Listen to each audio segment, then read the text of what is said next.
Revelation 3:19. The second word that Paul uses, translated as admonition, is nouthesia. It means properly setting, placing the mind through God-inspiring warning. Once again, helps word studies.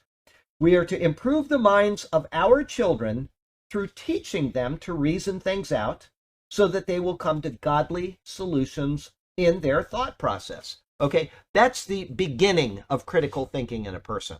I think I typed it either for a sermon or a devotional, I can't remember, in the past couple days, but critical thinking is something that is normally not taught, okay, in schools anymore. As a matter of fact, they dare not teach children critical thinking because they want a nation full of zombies. They want children that they can control so that the government can take and completely control every aspect of human life.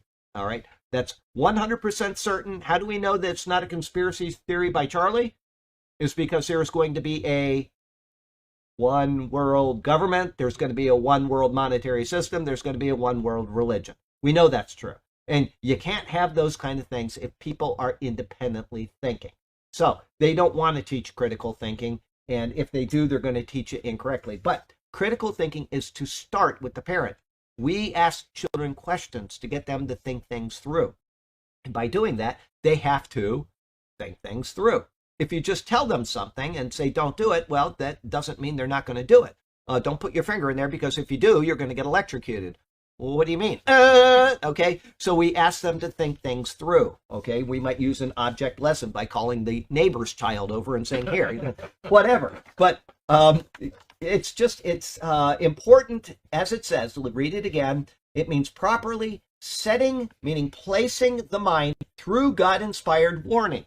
All right, this is what we're to do. And if you want your children to think critically about Scripture, you will do it in relation to Scripture. You're not going to do it in relation to, something that has nothing to do with Scripture. You want people to be included in the subject, and you ask them questions, and you get them to think those things through.